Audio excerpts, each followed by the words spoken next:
Hey, what's up, witches? And welcome to Moonstone Witchery, the YouTube channel where we chat about spirituality and witchcraft, and I share with you a little bit of witchy tips for the week. Today I wanted to chat with you about plant magic and green witchcraft, and I wanted to describe to you something that I found that a lot of people don't realize they can do or don't know about or don't really know how to do. And so I'm not a green witch. I don't really identify as being a green witch. That's only because I don't really have like a green thumb. I'm not really skilled at like taking care of plants and making sure they don't die. I can take care of people and animals. I'm still working on plants. However, that said, I have learned about a certain cool thing that we can do with our plants, and I wanted to share that with you right now. So if you think about what plants are, right? Plants tell us about themselves.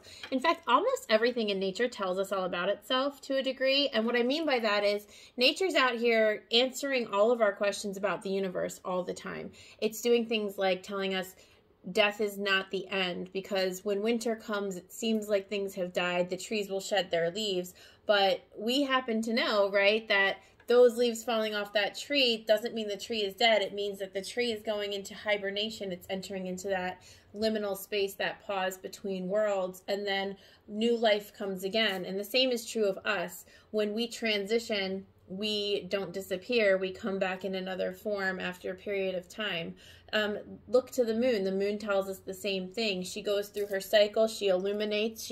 She grows into her power. She is illuminated and beautiful. Then she recedes, and then she seems to disappear, but she's only gone for a brief period of time, and then she returns. So nature's always telling us all of these answers that we have to like life's questions in general. The answers are really found in nature if we know how to look for them. Today I'm going to focus on plants and say, well, what are plants telling us about themselves, right? People do this too, by the way. People are always telling you their secret fears, their innermost thoughts. They're always narrating their truths to us. It's our job to learn how to listen correctly to what people are telling us, but that's a whole different conversation for a whole different day. Plants are telling us about themselves because plants are saying, I am this little creature that lives outside. I absorb energy from the sun, and I transmute it. I take that energy and I turn it into something else. And so when a plant takes in the sun's energy, it takes it, turns it into the oxygen that we breathe, and it's purifying.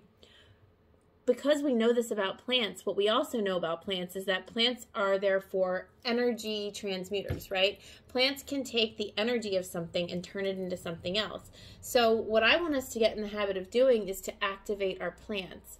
Our plants can help us cleanse our own energy, shift the energy of our spaces, of our homes, even of the outdoor space of our lives. Like our plants are here just waiting to be activated.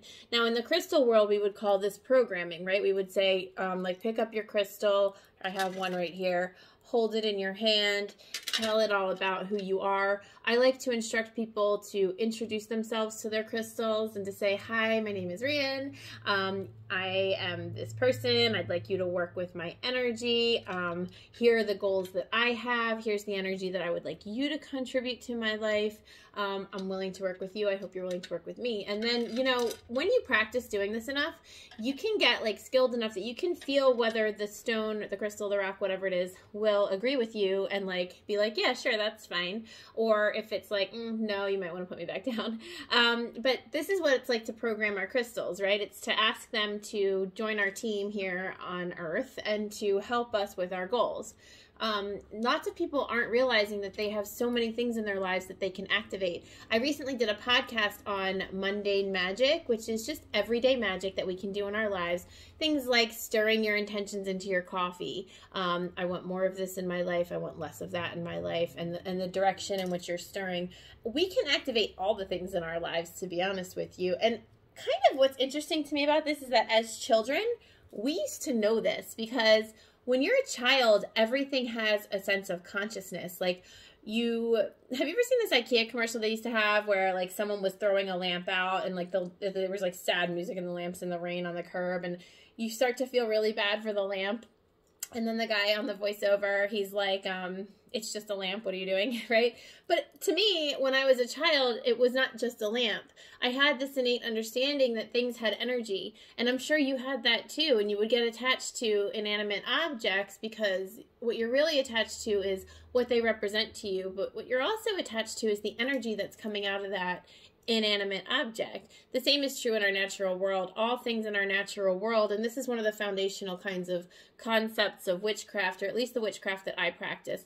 All things in the natural world have an innate energy field, and I want to respect that energy field, but I also want to take it a step farther and work in community with the energy of nature. I want to say, this is the energy I'm bringing to you. What's the energy you have to offer, and can we work together?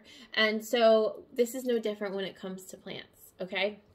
So I have this like very large, and I might switch to the smaller one, but I have this very large, very pretty plant here that my fiance gave me. And I haven't activated her yet. But just for the sake of this video, I brought out my tiny little baby cactus that's sitting here that lives on one of my altars. And I want to talk about this because what we can do is we can take the plant. Now, if you want to get really next level, you can work with the actual energy that the plant has. So I would say if I was going to program a cactus, I might program it for protection energy, because naturally a cactus clearly is pretty protective, right? It's got all those spikes. It's got like a lot that says, nope. So if I was going to be charging or programming this plant to work with me, I would say to it, could you please support me in protecting my energy field? And I would do the same thing where I would hold it, I would talk to it. I probably wouldn't touch this one, but I would access my energy by holding hands over it. And I would ask it, can you work with me? When you feel energy coming towards me, can you take that in, transmute it, and turn it into something else? Can you take in negative energy and dispel it and turn it into positive energy? If you feel negative energy swirling about in my living space, or if it comes in contact with you, can you take that energy and transmute it and turn it into something else? Now, if you want to go next level with this, you can take crystals. Clearly this pot's not big enough, but you can take crystals that are in alignment with the energy of what you're programming your plant to do, and you can go ahead and bury them in the soil. I would also encourage you to program your crystal to be in alignment with what you're programming the plant to, and to choose crystals that are in alignment, right, with what it is that you're asking the plant to do as well. So if I was doing a protection, if I was charging this plant for protection energy, this is a piece of clear quartz, but I might get like black tourmaline or obsidian or hematite or something like that, even smoky quartz. Even amethyst is great for protection, by the way.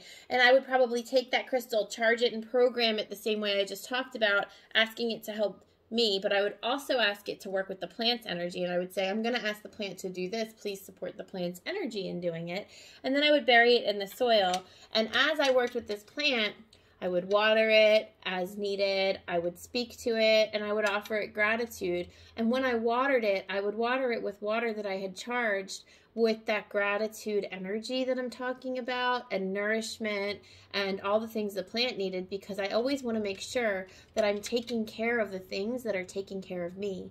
And I always want to make sure that I'm in that energy of alignment with gratitude, and that I'm in that energy of acknowledging that there are energies, entities, creatures, beings, inanimate objects, plants and stones and sticks and bones and whatever it is that's in my space, that we're all working together. And I've asked them to come be on my team, so I always want to express that gratitude when I am working with anything, including people, but also including the objects and the magical items in my world. So I would charge my water with that grateful energy. I would send some little mini offerings to the plant, and I would make sure that I was taking care of it and tending to it. Along with that, another thing you can do is, like, for example, with this plant, because this plant came from my fiance, I might turn this plant into the energy of our relationship. And so as I did that, I would probably put things like rose quartz into the soil, or carnelian, or the stones that represent she and I would put them into the soil, and I would tend to that plant in the way that I would treat my relationship. So I would speak nicely to it. I would play it love songs. I would make sure its space is nice and taken care of. And I would treat it how I want my relationship to feel as well. And when we do this, what we're doing is we're filling our space with items that are representations of our internal energy, and we're asking these items to support us in the goals that we have for our lives and support us in the way that we want things to be and how we want our lives to feel and how we want things to show up. And we're going to treat those plants the same way that we ideally want to treat those situations. So I hope that this is helpful. I know this isn't something that people think of a lot, but this is a very powerful way to interact with the natural world and to bring it into your home and to practice doing something that you might not have otherwise thought of. So I hope this helps. Please let me know in comments if you have any questions or if you have any requests for future videos or even just what your thoughts are about it. And it would be awesome if you'd send me a like. You guys can find me over on Instagram at moonstone_witchery. You can find my podcast over on Spotify and other podcast platforms. It's also called Moonstone Witchery. And I'd love to have you join me in my Facebook group, also called Moonstone Witchery. It's the one with the yellow background. Thank you guys so much. And if you enjoyed this content, please go ahead and subscribe and share with your friends. Mwah.